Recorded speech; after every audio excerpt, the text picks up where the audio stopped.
Okay, this is our last discussion of the topic that we've been discussing over the last few weeks about the importance of the Hebrew language, especially as it pertains to our own lives. The most significant way that we use language in our religious lives is through prayer. I think we would all agree with that. That's how we use language in our religious lives. And traditionally, the language that we use for prayer is the Hebrew language. And the question then that has become an issue for people throughout the generations is it always better to pray in Hebrew if you feel that you can express yourself more effectively and in a more heartfelt fashion in another language? So we began this discussion last week, and we mentioned.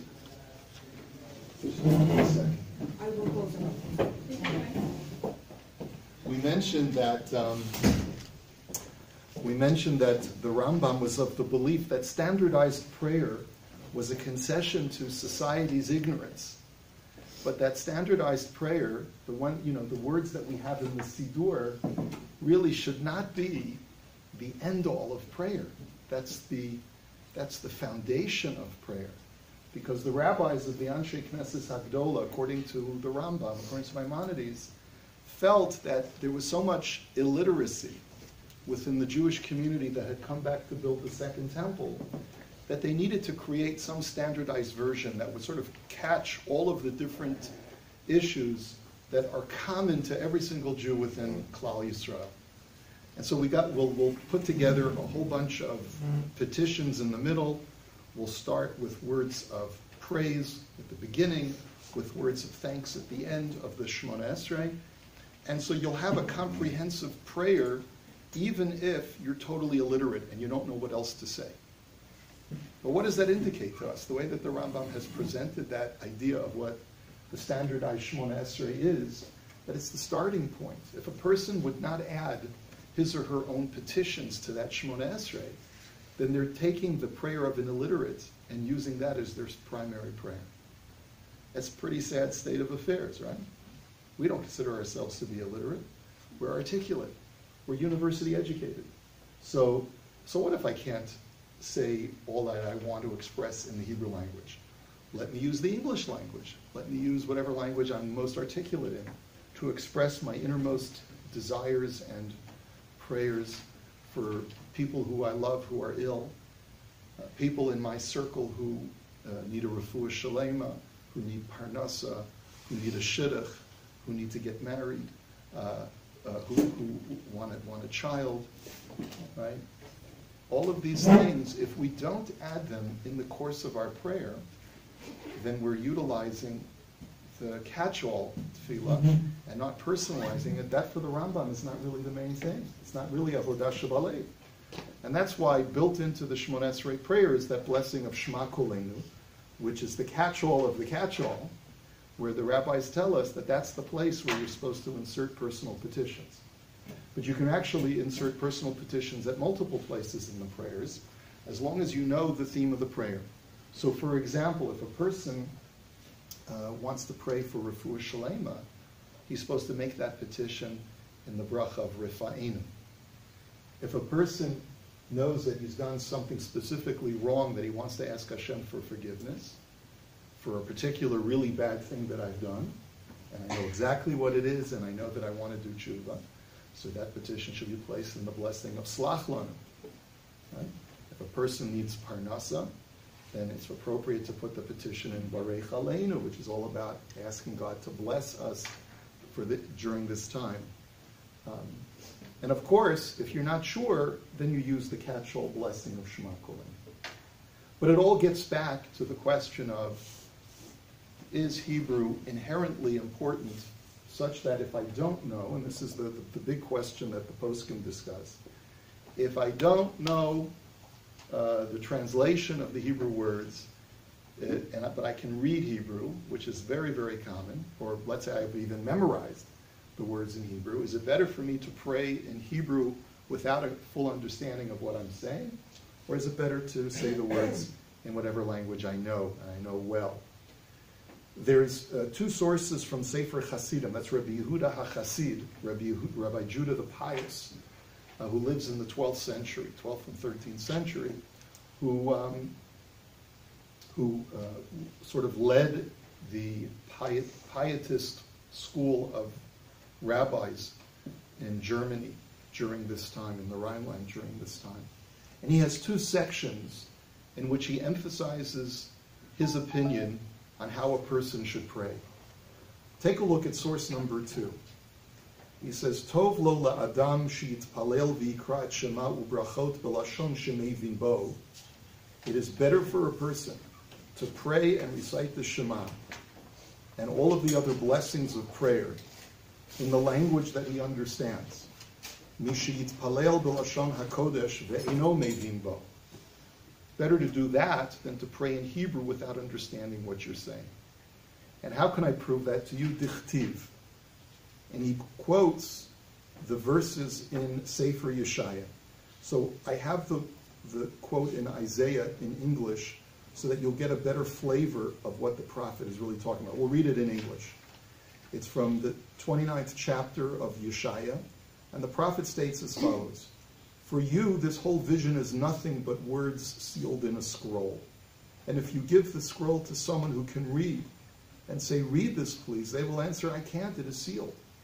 In other words, the communication, God says, that I'm trying to give you as the Jewish people is like a sealed book. Because you don't have the literacy to be able to understand what I'm trying to communicate to you. Or if you give the scroll to someone who cannot read and say, please read this please, they will answer, I don't know how to read. The Lord says, these people come near to me with their mouth and honor me with their lips, but their hearts are far from me. Their worship of me is based on merely human rules they have been taught. Therefore, once more, I will astound these people with wonder upon wonder. The wisdom of the wise will perish. The intelligence of the intelligent will vanish. So God is upset with this. He says, if you give me just lip service and you don't speak to me with your heart, that's not what I want. And so Rabbi Yehuda HaChasid says that it's important to be able to know what you're saying. And he uses that term in the middle of this paragraph. He says, the way sometimes people pray is mitzvahs anoshin milumada, which is the language of the verse in verse 13. This just becomes something that you do by rote. Okay? And that's not what Hashem wants. In source number 3, in another place in Sefer Chasidim, Rabbi Yehuda HaChasid says very similarly, V'im yavo elecha mi she'eno mevin lashon ivri, v'hu yirei shamayim. If someone comes to you who does not understand Hebrew, and he's a God-fearing person, v'yirtzeh lechavein, and he wants to have proper kavanah, o im tavo lefanecha isha, or if a woman comes to you, who we know of course, is illiterate. Did you catch that? I'm sorry. I was hoping you wouldn't catch that. But anyway, of course, this is a reflection of the times. Right? There was a rampant illiteracy among women because there were no academies for women to study Hebrew.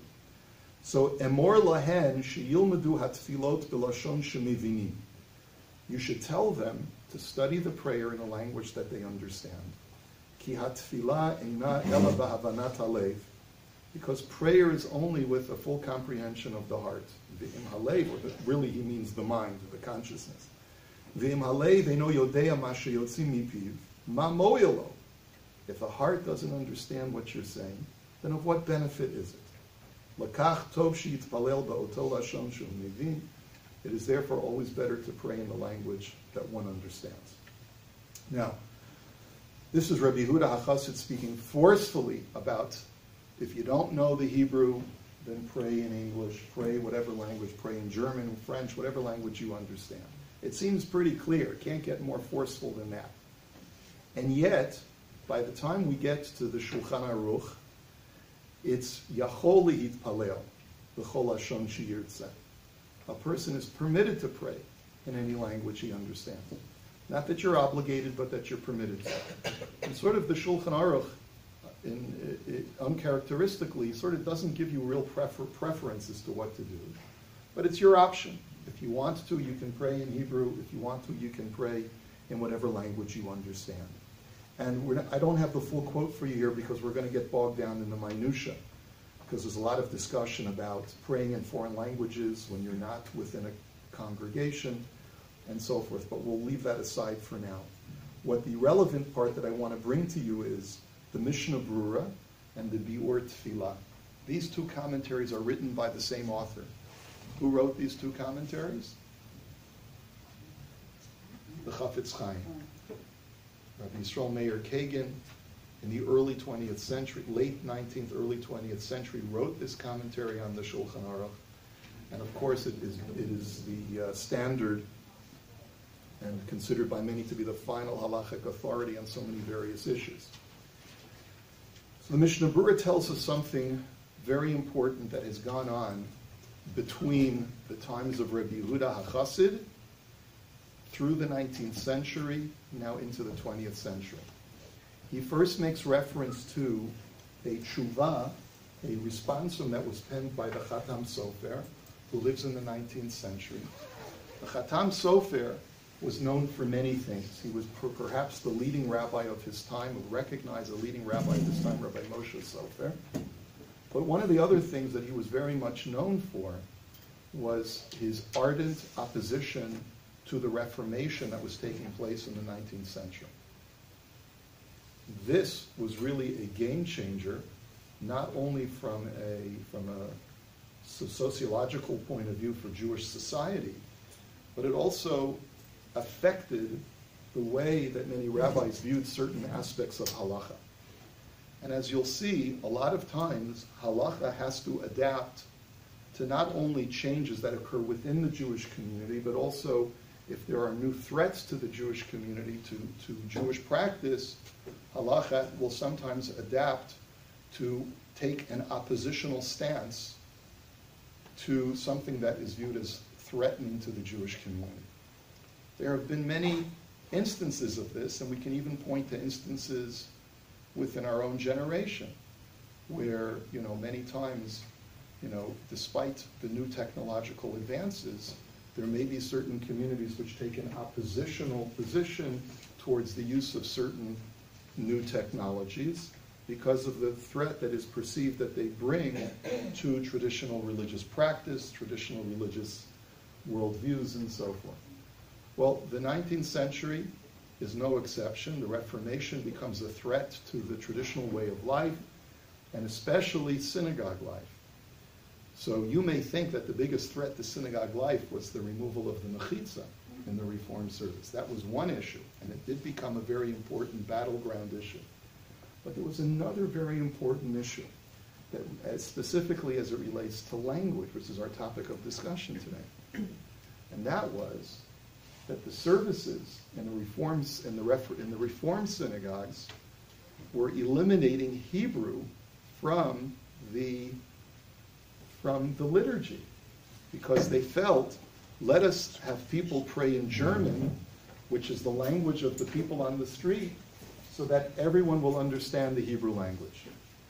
So you can clearly appreciate that the response from the traditional community, from the halachic community, was adarabba, or as we say, pumfakert. No, we have to specifically adhere to the traditions of synagogue life. So we're not going to allow the organ, we're not going to allow the removal of the mechitza, and we're not going to allow an alteration to the language that is used in the prayers. That was a major, major issue. It was the language, the liturgy itself. Now this has vestiges in our life today.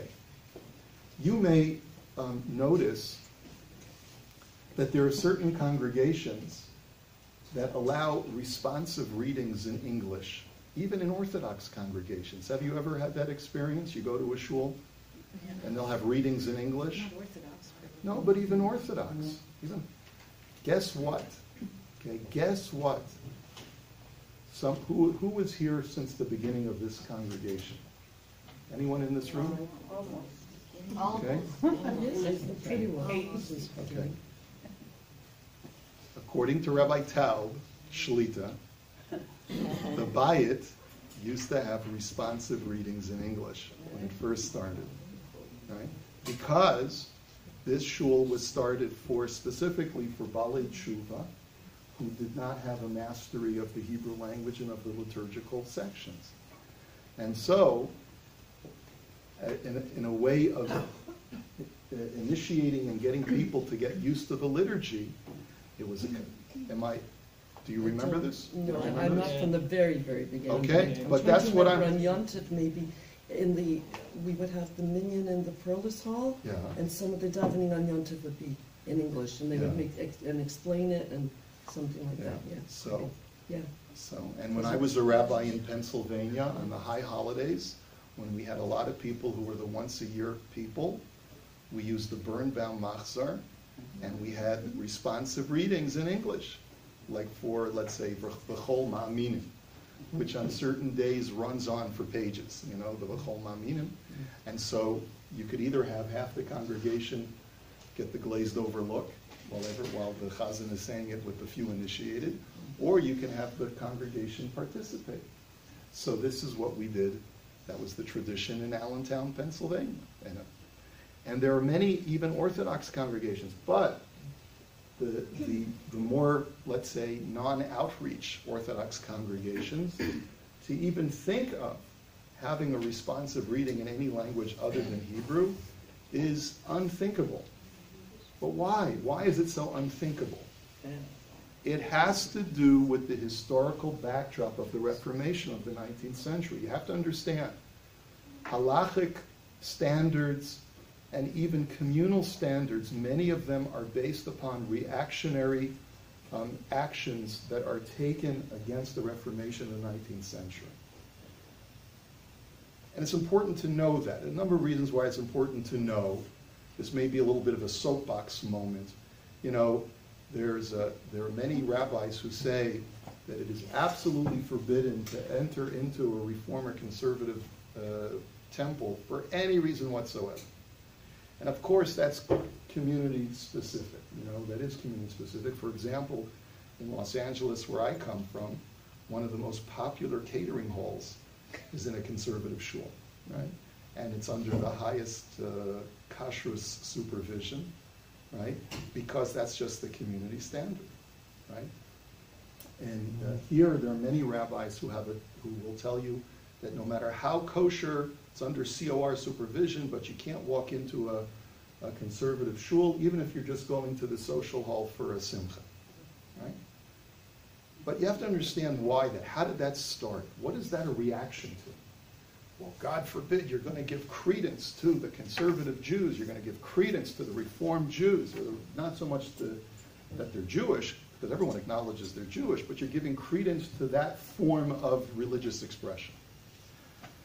So, with all due respect, there's many, many poskim. The most religious poskim in the world today are now changing their tune on that issue itself. Because guess what? The war is over. And you know who won? Who won the war? The Orthodox won. Conservative and Reformed Judaism are tanking as we speak. They are in rapid decline. And the conservative movement is in rapid decline and is not replenishing itself. The Reform movement is in rapid decline and is only able to replenish itself through interfaith couples, conversions, etc. The only community in North America that is growing by leaps and bounds is the Orthodox community. That doesn't mean that we're not suffering attrition as well. There are many areas where we suffer attrition too. But to say that there's an aversion to go into a conservative or reformed synagogue or temple because you may, oh my gosh, what's going to happen? If we see so-and-so go into the reformed temple, maybe that's legitimizing in some way the reform, and people will think that they can go to a reformed temple as well. That's conceivable 100 years ago, maybe even 50 years ago. But today that's, in my opinion, and the opinion of many other major poskim, much greater than I am, that's really not an issue anymore. But look at the vestige of halacha that remains as far as the liturgy is concerned. And I'll take questions in a minute, but I want to get through the Mishnah Berurah. Take a look at source number 5. The Mishnah Berurah states as follows. He says, take a look at the responsa of the Chassam Sofer, Sheherich Bekama Rayot, who brings many, many proofs. And it's important to note the context of that tshuva, which you don't have published in front of you. But the context is, he was asked the question, can our synagogue change the liturgical format to having certain prayers in German? That was the question that was posed to the Chassam Sofer. He says, "Dema shehitiru lihitpalel b'chol lashon, hainu dafka be'akra'i." He says that dispensation to pray in other languages other than Hebrew is only on a very, very temporary, incidental basis.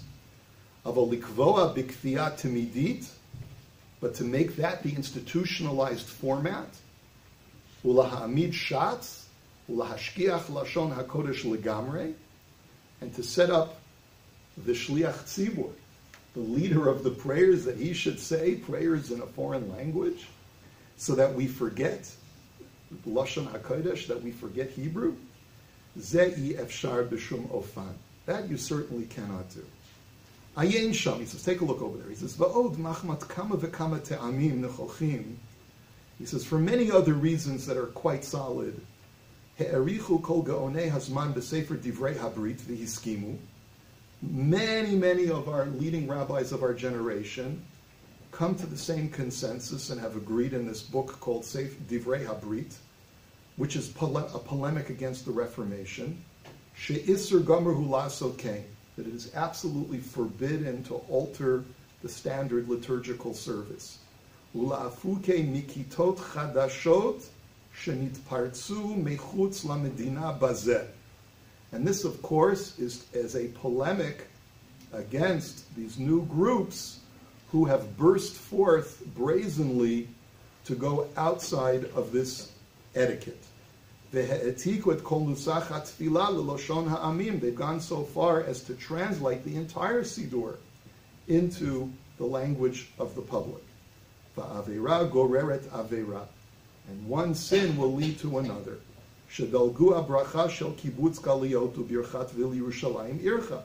That not only did they translate the prayers, then they started to tamper with the blessings. And they deleted the prayer of Et Samach David. Bring us kibbutz galios. Bring us all back from the exile. They deleted the blessing of Eli Yerushalayim Ircha. Right? Please restore the city of Jerusalem, because after all, Berlin is the new Jerusalem. What do we need Jerusalem anymore for? This is all, of course, addressed to the Reformation. Uchashem sherotzim lahashkiach zikaron Yerushalayim, kein rotzim lahashkiach lashon hakodesh miYisrael. And just as these people are seeking to obliterate the memory of Jerusalem, they are also seeking to eliminate the memory of the Holy Tongue from Israel. Pen yigo'alu bizchut shelo shinu et lishonam. Because after all, what is the reason, in what merit will we be redeemed? We will be redeemed in the merit of preserving our heritage. Like the Medrash tells us. Why did the Jews in Egypt merit redemption? Because they didn't change their clothing and their language, all of the things that the Jews of the 19th century sought to change. Right? You're hearing now words that are extremely relevant in the late 19th, early 20th century. HaKadosh Baruch Hu yishmerenu mideot apikorsot ka'elu. May God protect us from these kinds of heretical ideas. Va'ayin b'bi'ur halacha, and see further for the bi'ur halacha. Okay, we'll take a couple of questions and we got to go on. Yes? It may be off topic, but it may not be. So I want to understand how the Kushners could be dancing on Shabbat at the inauguration. Could you explain that to me? Because I don't understand that. You know something? I subscribe to the opinion that I'm not the halacha police. But is there some law or something that exempts them from, I mean, like at That's something that 4:55 they have to reconcile that with the fact that they are not only Orthodox Jews, but they are the most public personalities in the world right now. And can you find a heter? First of all, you'd never catch me dancing with my wife in a ballroom. I might do it in the privacy of my home, but it's not going to happen in public. But if I was the son of the President of the United States, I don't know. It's not for me to judge them. I'm not in their shoes. I'm not in that position. But And doesn't so, she have to light Shabbos candles at 4:55? maybe she did. Maybe who says that she didn't light Shabbos candles? He read that she got a heter to drive home because if they had She to walk home, it didn't. She would have been didn't dangerous. drive home. She got a ride home. Right, so She what didn't drive home. that She wasn't Mechalel Shabbos. I give a heterim all the time for people in the hospital to be driven home. Whatever heter she got, she got. I don't understand this obsession that we have in our community with always pointing to what someone else is doing. To me, it was a total non-issue. You'll forgive me. I don't mean to criticize you specifically, but it was a total non-issue. Every Jew decides their level of observance. She was not elected as the national Rebbitzin of North America. She happens to be an Orthodox Jew. Let her practice her Judaism the way she feels comfortable doing. It's none of my business. I have a question. So it's, in my opinion, you'll forgive me, that's totally unrelated to our discussion today. Yes? I'm thinking about the times in the shtetls when there were prayer books written in Yiddish. And my mother, she did learn Hebrew eventually, but Yes. praying in Yiddish. And prayer books in Yiddish. And the Tzenorena was also? Yes. Beautiful. So you see that using the language that you understand was even in vogue in Orthodox circles, especially for women. Why? Because women didn't know Lashon HaKodesh. So many men are no better.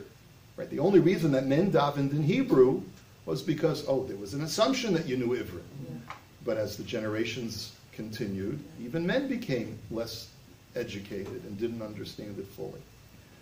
So what the Chafetz Chaim is pointing out, though, is he's saying despite the legitimate considerations that the Sefer HaChasidim raises, that you're much better off understanding the words of your davening, there is a greater concern for the preservation of Jewish life as we know it and Orthodox Judaism as we know it. And sometimes that consideration supersedes the need of the individual or the benefit to the individual to pray and have a meaningful prayer service. Do you understand? There's so many times where the considerations of the community outweigh the needs of the individual. And this is one of those instances. But it's important to understand that. The Chafetz Chaim at this point, and we're going to say the Bi'ur Halacha in just a minute, but at least in his Mishnah Berurah commentary, he's telling us, don't get hung up on this foreign language stuff because it's dangerous, because we're seeing an unhealthy evolution of Jewish communal life unfolding before our eyes. And one of the unhealthy evolutions is this use of language as a way of pulling our communities away from authentic Judaism. And that's why you got to be careful with it. Okay. I'm thinking of much more ancient times when the Torah was translated into Greek for the Jews of Alexandria, and the Kaddish was in Aramaic for Jews to understand the language they had at the time. Right. So each situation warrants its own, the Kaddish is one issue. Mm-hmm. Why the Kaddish is in Aramaic, that's an interesting question. It was designed for whom? The Kaddish was initially designed for at least according to one tradition, it was designed for orphans who also were illiterate and didn't know Hebrew. That could be one of the reasons, but there's a lot of reasons in addition to that.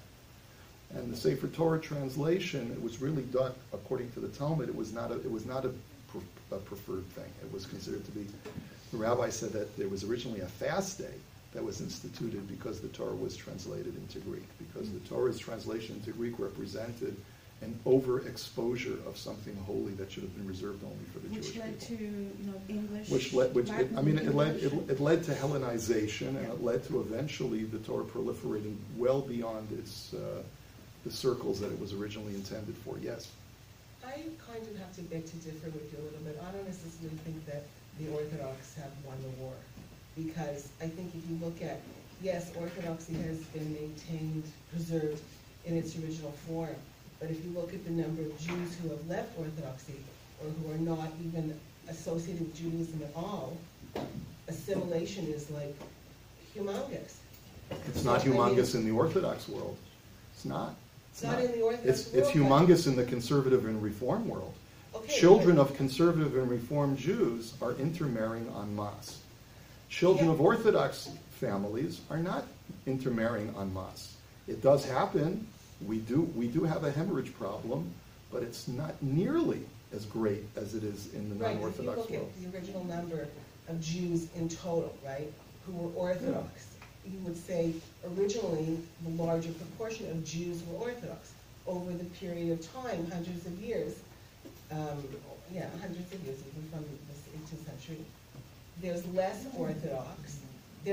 Orthodoxy is maintained, but there's less Orthodox, which means that was 100 years ago and 50 years ago. Now the pendulum is swinging in the other direction. Now Orthodox communities are strong. Conservative and Reform are getting weaker and weaker. Those are the trends that we're seeing today. You can study this. You can go to Federation. They'll tell you. I'm not telling you this because I'm an Orthodox Jew. Go to the Federation. They'll show you the same statistics that I'm quoting you. The Orthodox communities are either maintaining their strength or getting stronger. The non-Orthodox communities are losing numbers in rapid proportions. And those are the facts. But in terms of actual numbers. In actual numbers, yeah. There are more Jews. No, I didn't say that. There are far less Orthodox Jews than there are non-Orthodox Jews. But the proportions are changing rapidly. So the bottom line is that we've won the war of ideas. Because those Jews who maintain their adherence to conservative Reform Judaism are shrinking. The number of Jews who are maintaining their adherence to Orthodox Judaism are increasing. So isn't that exactly why Orthodoxy should be a little bit more open to accepting or enveloping other Jews into its fold? Yes, that's exactly the point I'm trying to say, yeah. I know, but one of the ways of doing that is not strictly maintaining everything exactly. It has to be Hebrew, it has to be this, it has to be that. Because au contraire. All of the trends indicate that once you start making compromises in religious practice, you follow that slippery slope to end up where conservative Judaism has ended up today. No, not in practice. That isn't practice. Just like, I don't see that how is the practice. That's exactly the point. Responsive reading in English, does that threaten Orthodox? No, it doesn't, and that's why many Orthodox congregations have done it. All I'm saying is that as a reactionary movement to make sure that people know that we're not Reform, many shuls abolished completely the permissibility of having responsive readings in any language other than Hebrew. It's important to know sociologically why that has occurred. And if a shul wanted to reinstate it today, I don't see what the problem would be. I don't see what the problem is. That was my point. Yeah. It seems to me that these are two different issues. It depends on your intent. The Reform, obviously their intent was to change Judaism, okay? I disagree with that thesis entirely. That's absolutely incorrect from a historical point of view. The Reformation was started by people who themselves were completely Orthodox Jews. Read the biography of Moses Mendelssohn. It's a classic scholarly work. When you read the life of Moses Mendelssohn, you understand that he was a devout, pious Jew. His idea was to expand Judaism and integrate it with German society. No more, no less. Not to change an iota of halacha. So what was the whole Pittsburgh platform where they... That was years later. Okay. That's 50 years later. By that time, it had completely degraded, and people had infiltrated the movement who were interested in doing away entirely with religious practice. But the founders of the Reformation did not have that intention. That was not the intent. But you see how things quickly degrade once you make a compromise. You see how things quickly degrade. So what was their intent at the beginning? Was to embrace the outside culture and to make it part of the Jewish religious experience. Read Alexander Altman, very important biography of Moses Mendelssohn. You'd be so enriched if you just read the life of Moses Mendelssohn to understand how this whole movement got started. Okay, I got to move on because we're running out of time. I'll just say it outside. The Bir Halacha, also written by the Chafetz Chaim, will provide you with information that we've already covered in our class and previous classes. Whereas in his Mishnah Berurah commentary, he tells you the sociological concerns of combating the Reformation. In the Bir Halacha, the Chafetz Chaim takes a different approach. And that approach is the same approach as Rabbi Yehuda Halevi, the Ramban that we saw together a couple of weeks ago, and many, many other Jewish thinkers who say that not only is it wrong to pray in a foreign language because of the dangers to Jewish society at large, but there's an inherent advantage to saying the prayers in Hebrew. Reason number one, and this is quoted by other poskim as well, most people do not have... I'm not sure what you said, man. Was that Siri? That was Siri. Siri. Right. Most people... Reason number one... Not Siri, Siri, sorry. Sorry, Siri. Right. So, right. Number one, the argument is that most people, no matter how literate and articulate you are, lack the language finesse to be able to capture the exact meaning of the original Hebrew. And so for that reason alone, it is really better not to translate your prayers into a foreign language because invariably something will be lost in translation. So that's number one. Number two, there is an inherent qualitative difference on a metaphysical level, on a spiritual level, between prayer that is uttered in the Hebrew language, which has a more penetrating power to get up to Shamayim, than any other language. And so therefore the Chafetz Chaim concludes, and this is consistent with modern day poskim, that in other words, based on the sociological concerns of the Reformation and the inherent arguments of the superiority of the Hebrew language combined, shifted the scales away from Rabbi Yehuda HaChassid in the Sefer Chassidim, and shifted it over so that by the time we get to the late 19th and early 20th century, the vast majority of poskim say you should always daven in Lashon HaKodesh. On a temporary basis, on your own, if you're trying to learn the prayers, no problem, say the words in English. But make sure you do that as a temporary stopgap measure until you become proficient enough to be able to say the words in Hebrew and know what you're saying. Okay, so that's our concluding point. Our concluding point is, this is a fascinating study in how a halacha evolves based upon multiple considerations. The reason why there was equivocation in earlier generations is because there's an advantage, like the Rambam had said, of tefillah shebalev, of avodah shebalev, knowing exactly what you're saying is really more significant, and that's real prayer, according to the Rambam. Anything else is not real prayer. And on the other side is Rabbi Yehuda Halevi's argument of the inherent superiority of the Hebrew language, and those are both equally valid, counterbalanced arguments. But by the time we get to the period of the Reformation, the scales have completely shifted in favor of Hebrew. Okay? Okay, Ad Kan. Let's go on to our parsha.